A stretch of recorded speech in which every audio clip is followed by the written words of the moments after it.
How often do you play football? I sometimes play football. Hi everyone, in this video I'm going to talk about adverbs of indefinite frequency. สวัสดีทุกคนนะครับวิดีโอนี้จะพูดถึงหลักการใช้คำกริยาวิเศษที่บอกความถี่บ่อยแบบไม่ระบุชัดต่อจากคลิปที่แล้วกันนะครับพร้อมแล้วไปกันเลย let's go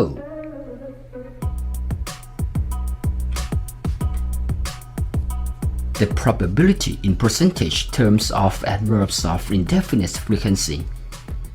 ต่อไปนี้เป็นคำกริยาวิเศษที่บอกความถี่บ่อยซึ่งเรามักจะใช้กันมากในชีวิตประจำวันมีคำสำคัญหลักๆอยู่9คำด้วยกันโดยแต่ละคำจะได้เทียบน้ำหนักของความถี่ในการกระทำให้เห็นเป็นเปอร์เซ็นต์เพื่อให้ง่ายต่อการเข้าใจนะครับคำเหล่านี้มักนำไปใช้ตอบคำถามคำว่า how often บ่อยแค่ไหนในภาษาไทยนั่นเองนะครับดูนะครับ 100% เริ่มจาก 100% ได้แก่คำว่า always 90% usually 80% normally 70% often 50% sometimes 30% occasionally 10% seldom 5% rarely นอกจากคำว่า rarely แล้วก็ยังมีคำอื่นที่ใช้ได้ครับเช่น hardly barely scarcely hardly ever และสุดท้ายความถี่บ่อยในการกระทำไม่มีเลยเป็น 0% ก็คือ never แปลว่าไม่เคยนั่นเองครับเปอร์เซ็นต์เหล่านี้เป็นแค่การพยายามเทียบน้ำหนักความถี่บ่อยให้เห็นเพื่อให้การใช้คำเหล่านี้ง่ายขึ้นแค่นั้นนะครับมาดูความหมายกันเลยครับเมื่อไหร่ที่เราใช้คำว่า always ในการตอบคำถามคำว่า how often เนี่ยมันหมายความว่าอย่างนี้ครับเป็นประจำตลอดเลยเช่นมีคนถามเราว่า how often do you listen to music คุณฟังเพลงบ่อยแค่ไหนถ้าเราตอบว่า I always listen to music โอ้ฉันฟังเป็นประจำเลยนั่นเอง 100% เลยทำเป็นประจำนะครับดูต่อไปครับคำว่า usually หมายถึงโดยปกติแล้วมีน้ำหนักถึง 90% เลยทีเดียวในการทำนะครับบ่อยแค่นั้นเลยนะครับต่อมาครับ normally หมายถึงโดยปกติแล้วตามธรรมชาติแล้วตามธรรมดาแล้วอย่างนี้เป็นต้นนะครับ often อันนี้เราเจอบ่อยคำถามก็มักจะถามอยู่แล้วว่า how often ก็คือบ่อยๆนั่นเองครับ sometimes คำนี้มี s นะครับเหมือนกับคำว่า always หมายถึงบางครั้งนะครับ sometimes หมายถึงบางครั้งนะครับ occasionally บางโอกาสseldom นานๆครั้งrarely hardly barely scarcely hardly ever มีความหมายในทำนองว่าแทบจะไม่ได้ทำเลยแทบไม่เคยเลยนะครับและสุดท้าย never ไม่เคยอย่าลืมนะครับนอกจาก9คำสำคัญหลักๆนี้แล้วยังมีอีก2คำที่เรามักจะเจอฝรั่งเขาพูดกันครับคำแรกมีน้ำหนักถึง 99% เกือบจะ100เลยนั่นก็คือคำว่า almost always เกือบจะตลอดเวลาเลยนะครับเอาไปเล่นคำได้นะครับคำที่2มีน้ำหนักแค่ 1% ครับคือมีความหมายว่าแทบจะไม่เลยนั่นก็คือ almost never almost always เกือบจะตลอดเลย almost never แทบจะไม่เลยจำให้ดีนะครับโอเคไปต่อกันเลยคำกริยาวิเศษบอกความถี่แบบไม่ระบุชัดนะครับยังมีอีกกลุ่มคำอื่นที่มีการใช้อยู่แต่เรามักจะไม่ค่อยได้ใช้นะครับแค่ใช้ใน9คำ10คำ11คำเมื่อกี้ก็เพียงพอแล้วแต่ถ้าใครที่จะ advance มากกว่านั้นอีกลองมาดูคำเหล่านี้เป็นตัวอย่างครับ frequently บ่อยๆ infrequently นานๆครั้ง repeatedly ซ้ำไปซ้ำมา typically ปกติแล้ว habitually ทำเป็นประจำจนเป็นนิสัย mostly chiefly mainly โดยส่วนใหญ่ generally commonly โดยปกติแล้วโดยทั่วไป sporadically นานๆครั้ง continuously ติดต่อกันเรื่อยๆ intermittently เป็นพักๆ periodically เป็นบางครั้งบางคราว once in a while นานๆครั้ง regularly constantly สม่ำเสมอ every now and again เป็นครั้งคราวและมีอีก3คำที่เราอาจจะพบเจอกันบ่อยๆคือคำว่า from time to time sometimes every so often at time ทั้งหมดนี้หมายความว่าบางครั้ง The position of the adverb of indefinite frequency in a sentence คราวนี้เราลองไปดูตำแหน่งการวางในประโยคของคำกริยาวิเศษที่บอกความถี่แบบไม่ระบุชัดกันนะครับว่าจะวางตรงไหนได้บ้าง มีทั้งหมด 6 ตำแหน่งด้วยกันสำคัญนะครับ 1. Before a main verb but after a subject ตำแหน่งที่ 1 วางไว้หน้าคำกริยาหลักแต่หลังประธาน 2. After the verb to be verb to be ก็เช่น is am are was were been ตำแหน่งที่ 2 นี้จะวางไว้หลัง verb to be นั่นเองครับ 3. Between the auxiliary and the main verb ตำแหน่งที่ 3 วางไว้ระหว่างกริยาช่วยกับกริยาหลัก 4. Between the modal and the main verb ตำแหน่งที่ 4 วางอยู่ระหว่าง modal verbs กับกริยาหลัก 5. At the beginning of a sentence for emphasis ตำแหน่งที่ 5 วางไว้หน้าประโยคเพื่อเน้นย้ำให้ความสำคัญ 6. At the end of a sentence for emphasis ตำแหน่งที่ 6 วางไว้หลังประโยคเพื่อเน้นย้ำให้ความสำคัญนะครับคราวนี้เราลองมาดูรายละเอียดของแต่ละตำแหน่งนะครับว่าเป็นอย่างไรกันบ้างและมีสูตรลับช่วยจำอย่างไรตำแหน่งที่ 1 ที่เราพูดไปเมื่อกี้ครับคือ before a main verb but after a subject คือวางไว้หน้ากริยาหลักแต่หลังประธานนะครับ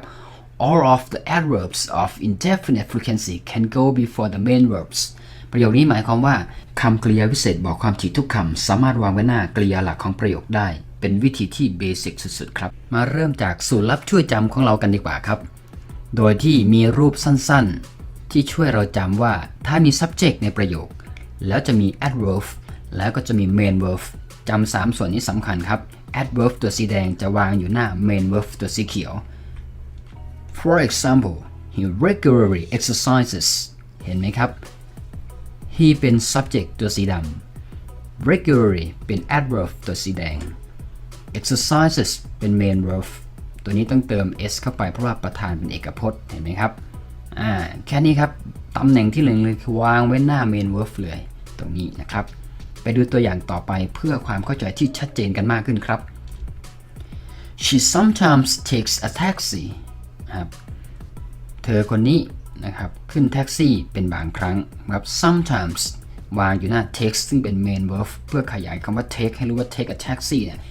take บ่อยแค่ไหนคือ sometimes นั่นเองตัวอย่างต่อมาครับ they never eat chocolates พวกเขาไม่เคยทานไม่เคยกินช็อกโกแลตเลย 4. we almost never watch movies พวกเราแทบจะไม่เคยดูหนังเลย she normally gets good marks in exams โดยปกติแล้วเธอสอบได้เกรดดี I always remember to do my homeworkฉันจำได้เสมอว่าต้องทำการบ้านซึ่งเป็นเรื่องที่ดีมากนะครับเป็นสิ่งที่นักเรียนควรจะทำเป็นอย่างยิ่งคราวนี้มีข้อควรระวังในการใช้สูตรลับช่วยจำแบบที่1อยู่นิดหน่อยครับนั่นก็คือตามโน้ตนี้ครับ we use very hardly barely scarcely and hardly ever with positive verbs in affirmative sentences to mean almost never นั่นก็หมายความว่าเราจะใช้คำว่า very hardly barely scarcely and hardly ever กับประโยคบอกเล่าเท่านั้นเราจะไม่ใช้คำเหล่านี้กับประโยคที่มีรูปปฏิเสธอยู่แล้วเพราะมันจะกลายเป็นว่าปฏิเสธไปซ้อนปฏิเสธอย่าลืมนะครับว่า rarely hardly barely scarcely และ hardly ever มีความหมายว่าแทบจะไม่คือมันเป็นปฏิเสธอยู่แล้วดังนั้นเราจะไม่นำไปใช้กับประโยคปฏิเสธอีกนะครับย้ำนะครับดูตัวอย่างประโยคที่1ครับเช่น we hardly ever meet พวกเราไม่ค่อยได้พบเจอกันเลยเห็นไหมครับ hardly ever เป็นปฏิเสธอยู่แล้วนะแทบจะไม่นะครับประโยคที่2 she rarely ever comes to my parties เธอแทบจะไม่มางานปาร์ตี้ของฉันเลยเห็นไหมครับออกแนวปฏิเสธโอเคไหมครับง่ายใช่ไหมครับไปต่อกันเลยตำแหน่งในการวางคำกริยาวิเศษที่ใช้บอกความถี่บ่อยแบบไม่ระบุชัดแบบที่2ก็คือ after the verb to be คือวางตามหลัง verb to be นั่นเองซึ่ง verb to be ในที่นี้อาจจะเป็นคำว่า is am are was were been อะไรก็แล้วแต่นะครับโดยมีสูตรลับช่วยจำคือในประโยคนั้นต้องมีประธานหรือ subject ของประโยคก่อนแล้วจะตามด้วย verb to be นะครับซึ่ง verb to be เป็นรูปใดก็ได้ตามที่กล่าวมาแล้วและตามด้วย adverb นะครับลองไปดูตัวอย่างกันครับ Number 1 She is always on time คำว่า always on time แป ลว่าเป็นคนที่ตรงต่อเวลานะครับคือมาตรงเวลาเสมอนั่นเองนะครับ 2. I am very often hungry ฉันหิวข้าวบ่อยมาก 3. He isn't usually bad-tempered ปกติเขาไม่อารมณ์เสียนะ 4. They are never pleased to see me พวกเขาไม่เคยยินดีที่จะพบฉันเลย 5. He is always careful with his money เขาระมัดระวังเกี่ยวกับเงินของเขาตลอดเลย 6. It is often cold here during the winter ในระหว่างฤดูหนาวที่นี่หนาวจริงจังบ่อย 7. This time of year is usually the coldest ในช่วงเวลานี้ของปีเนี่ยอากาศปกติแล้วจะหนาวมากอะไรอย่างนี้นะครับตำแหน่งที่ 3 ของการวางคำกริยาวิเศษที่บอกความถี่บ่อยแบบไม่ระบุชัดนั่นก็คือ between the auxiliary and the main verb ก็คือวางอยู่ระหว่างกริยาช่วยและกริยาหลักโดยมีสูตรลับช่วยจำว่ามี subject ตรงนี้นะครับแล้วจะมี auxiliary หมายถึงกริยาช่วยแล้วก็ตามมาด้วย adverb พระเอกของเราและก็ main verb ของประโยคกริยาหลักของประโยคไปดูตัวอย่างกันครับ A กับ B คุยกันว่าโดยที่ A เริ่มบทสนทนาสั้นๆก่อนว่า Does she usually do that ปกติแล้วเนี่ยเธอทำอย่างนั้นไหม B ตอบ No she doesn't usually do that ไม่นะปกติแล้วเนี่ยเธอไม่ได้ทำอย่างนั้นเธอไม่ทำอย่างนั้นหรอกปกติแต่ถ้าไม่ปกติเธอก็จะทำใช่ไหมครับ โอเคไปดูตัวอย่างที่ 2 A กับ B คุยกันอีก A พูดว่า Have you ever been to Europe คุณเคยไปยุโรปบ้างไหม B ตอบ No I have never been to Europe เห็นไหมครับความถี่บ่อยในการไปยุโรปที่เขาถามเนี่ยคนนี้ตอบว่า never สังเกตสีนะครับสังเกตกริยาช่วยก็จะใช้เป็นสีม่วงเห็นไหมครับจะได้เห็นชัด adverb ใช้เป็นสีแดง main verb ใช้เป็นสีเขียวนะครับดูให้สบายตานะครับคราวนี้เราลองมาดูการใช้ประโยคในลักษณะนี้ของชาวต่างชาติกันครับเช่น I don't very often go to the gym ประโยคนี้ถ้าดูแล้วก็ถูกต้องตามหลักภาษาตามกฎการวางในข้อที่ 3 นั่นก็คือวาง often ซึ่งเป็น adverb ไว้ระหว่างกริยาช่วยคำว่า don't และกริยาหลักคำว่า go ถ้าดูแล้วมันก็ถูกต้องตามหลักเป๊ะเลยแต่ชาวต่างชาติมักจะพูดแบบประโยคนี้มากกว่าประโยคแรกครับนั่นก็คือ I don't go to the gym very often คือเอาคำว่า often มาวางไว้ท้ายประโยคนะครับ This is only a tendency นะครับเป็นจุดประสงค์เฉพาะของผู้พูดเพื่อต้องการเน้นคำเท่านั้นนะครับนิยมพูดอย่างนั้นนะครับตำแหน่งการวางคำกริยาพิเศษที่บอกความถี่บ่อยแบบไม่ระบุชัดแบบที่ 4 นั่นก็คือ between the modal and the main verb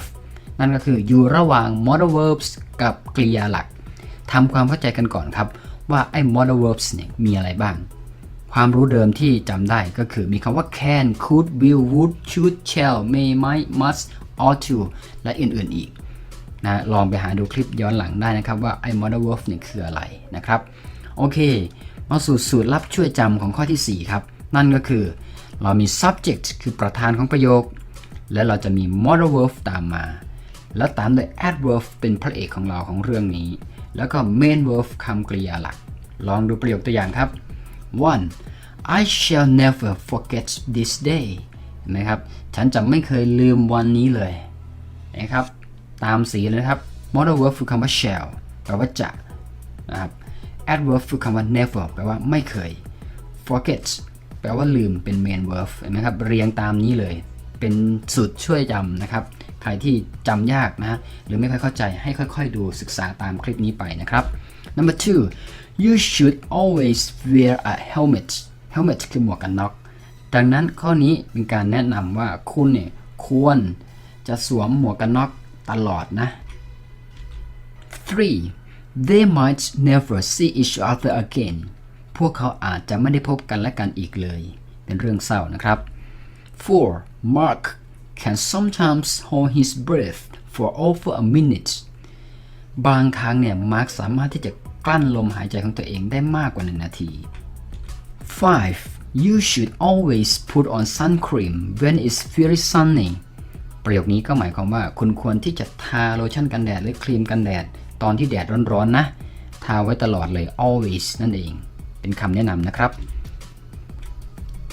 ตำแหน่งการวางคำกริยาวิเศษแบบที่ 5 คือ at the beginning of a sentence for emphasis เราจะวางไว้หน้าประโยคเพื่อเน้นคำอันนี้ง่ายนะครับ some adverbs คำกริยาวิเศษบางคำที่สามารถวางข้างหน้าได้เช่น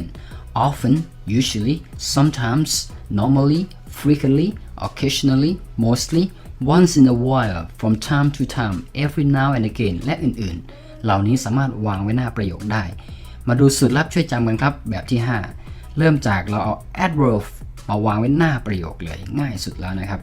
แล้วหลังจากนั้นค่อยเป็น subject หรือประธานของประโยคแล้วค่อยต่อด้วย verb ของประโยคแล้วก็ส่วนที่เป็น complement นะครับอาจจะเป็น direct object indirect object เป็นกรรมอะไรก็แล้วแต่ถือว่าให้เป็น complement ไปในส่วนนี้แต่ที่สำคัญ adverb ต้องอยู่ข้างหน้านะครับ for example 1 mostly he avoids conflict นะครับโดยส่วนใหญ่แล้วเนี่ยเขาคนเนี้ยนะครับจะหลีกเลี่ยงนะครับจะเลี่ยงการเผชิญกับความขัดแย้งนะครับเลี่ยงการขัดแย้งคนนี้คือไม่ชอบขัดแย้งนะครับความขัดแย้งไม่ใช่สิ่งที่ดีนะครับไม่จำเป็นอย่าไปเผชิญเลยครับเลี่ยงดีกว่า2 sometimes บางครั้งเน้นเลยว่าบางครั้งขึ้นต้นประโยคเลยนะ I play football ฉันเล่นฟุตบอลก็คือฉันเล่นฟุตบอลเป็นบางครั้งครับแต่อยากเน้นว่า sometimes บางครั้งแค่นั้น 3 usually ปกติแล้ว I am late for school ฉันมาโรงเรียนสายนะคือปกติฉันมาสายนั่นเองแต่ไม่ดีนะครับ 4 from time to time I visit my mother นะครับฉันไปเยี่ยมแม่ของฉันเนี่ย from time to time ก็คือเป็นบางครั้งนั่นเองไม่ได้ไปบ่อย 5 occasionally I like to eat Chinese food นะครับเป็นบางโอกาสบางวาระบางโอกาสนะที่ฉันจะชอบทานอาหารจีนนะครับ Chinese food คือทานอาหารจีนไม่ได้ชอบกินตลอดนะครับไม่ชอบกินเป็นประจำแต่นานๆครั้งตามโอกาสที่จะกินโอเคไหมครับ But we cannot use the following adverbs at the beginning of a sentence like always seldom rarely hardly ever never คำกริยาเหล่านี้ที่เห็นอยู่เนี่ยนะครับในวงเล็บข้างล่างเนี่ยเราจะไม่นิยมไปวางไว้ข้างหน้าประโยคนะครับและก็มาถึงตำแหน่งการวางของคำกริยาวิเศษที่บอกความถี่บ่อยแบบไม่ระบุชัดแบบที่ 6 กันครับแบบสุดท้ายแล้วนะครับก็คือ at the end of a sentence for emphasis หลังประโยคเพื่อเน้นย้ำครับ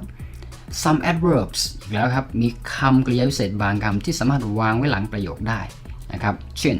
often sometimes normally frequently occasionally mostly once in a while from time to time every now and again rarely เป็นต้นนะครับมาดูสูตรช่วยจำครับเราจะวาง adverb ไว้หลังประโยคดังนั้นไม่ต้องจำอะไรเลย ก็คือเขียนประโยคให้เสร็จแล้วก็นำคำเหล่านี้ไปวางไว้หลังประโยคนะครับง่ายสุดๆเลยนะครับ for example 1 she is there regularly หมายความว่าปกติแล้วสม่ำเสมอแล้วเธอจะอยู่ที่นั่นเป็นประจำอะไรอย่างนี้นะครับ 2 we go to London very rarely พวกเราแทบจะไม่ไปลอนดอนเลยและคำว่า rarely ที่แปลว่าแทบจะไม่เนี่ยยังมีคำว่า very ขยายเพิ่มเข้าอีกให้รู้ว่าการที่แทบจะไม่ไปเนี่ยมีมากเห็นไหมครับ 3 he goes to the gym constantly หมายถึงประจำสม่ำเสมอดังนั้นประโยคนี้ก็หมายความว่าเขาไปโรงยิมเป็นประจำสม่ำเสมอนั่นเอง 4 we listen to rock music mostly หมายถึงเป็นส่วนใหญ่ประโยคนี้ก็หมายความว่าพวกเราฟังดนตรีร็อกเป็นส่วนใหญ่ 5 I go to the cinema once in a while หมายถึงว่านานๆครั้งประโยคนี้ก็หมายความว่าฉันไปโรงหนังนานๆครั้ง 6 he watches television occasionally หมายถึงเป็นบางโอกาสอันเขาดูทีวีเป็นบางโอกาสส่วนมากเราก็จะดูอย่างอื่นกันนะครับเช่นดูผ่านคอมผ่านมือถือดู YouTube อะไรอย่างนี้นะครับ 7 the radio broadcasts the news hourly หมายถึงชั่วโมงละครั้งอันวิทยุเนี่ยจะประกาศข่าวนะครับให้คนได้ทราบข่าวสารเนี่ยชั่วโมงละครั้งนั่นเอง Number 8 they drink wine every now and again หมายความว่าพวกเขาดื่มไวน์เป็นครั้งคราวไม่ได้ดื่มเป็นประจำอะไรอย่างนี้นะครับ Number 9 how often do you watch movies at the theater นะครับถามว่าคุณไปดูหนังที่โรงหนังบ่อยแค่ไหนคำตอบอาจจะตอบสั้นๆลงท้ายประโยคว่า not very often อย่างเงี้ยนะครับเติมคำว่า not very often ไว้ท้ายประโยคก็เข้าสู่สูตรลับสูตรที่ 6 นั่นเองในตอนท้ายนี้เราก็ไม่ลืมที่จะใส่บทสนทนาสั้นๆเพื่อให้ทุกคนได้ฝึกกันนะครับเรามาเริ่มกันเลยกับ let's speak A ถาม B ว่า how often do you go to the movies คุณไปดูหนังบ่อยแค่ไหน B 1 ตอบ I don't go to the movies ปกติคือไม่ไปดูเลย B 2 ตอบว่า I never go to the movies บอกความจริงไปว่าไม่เคยไปดังนั้นมันจะต่างกันนะครับ B 1เนี่ยจะไม่ใส่ adverb of frequency เข้าไปเลยไม่บอกว่าไปบ่อยแค่ไหนเพราะปกติไม่ไปส่วน B2 B2 เนี่ยใส่คำว่า never เข้าไปให้รู้ว่าไม่เคยไปดูหนังตัวอย่างที่ 2 A ถาม B ว่า how often do you drink คำว่า drink ถ้าวางเปล่าๆอย่างนี้แปลว่าดื่มแอลกอฮอล์นะครับถ้าถามอย่างนี้แปลว่าเขาหมายถึงการดื่มแอลกอฮอล์ครับไม่ใช่ดื่มน้ำแต่อย่างใดนะครับ คุณดื่มแอลกอฮอล์บ่อยแค่ไหน B1 ตอบ I don't drink ฉันไม่ดื่มเลยคือปกติฉันไม่ดื่ม B2 ตอบว่า I drink when I get together with friends ฉันดื่มเฉพาะตอนสังสรรค์กับเพื่อนตอนรวมตัวกันสังสรรค์กับเพื่อนเราใช้คำว่า get together with friends อะไรอย่างนี้นะครับหวังว่าทุกคนจะเข้าใจเรื่องของคำกริยาวิเศษที่ใช้บอกความถี่บ่อยกันชัดเจนขึ้นนะครับซึ่งทำต่อเนื่องจากคลิปที่แล้วโดยที่คลิปนี้เนี่ยวิดีโอนี้เนี่ยเราเจาะจงไปที่ adverbs of indefinite frequency ก็คือคำกริยาวิเศษที่บอกความถี่บ่อยแบบไม่ระบุชัดและคลิปหน้าเราก็จะมาต่อกันในเรื่องของคำกริยาวิเศษที่บอกความถี่บ่อยแบบระบุชัดเจนลงไปเลยโอเคไหมครับรอติดตามกันนะครับ Alright I hope you enjoy my video if you do please subscribe to my channel Alright thanks for watching bye bye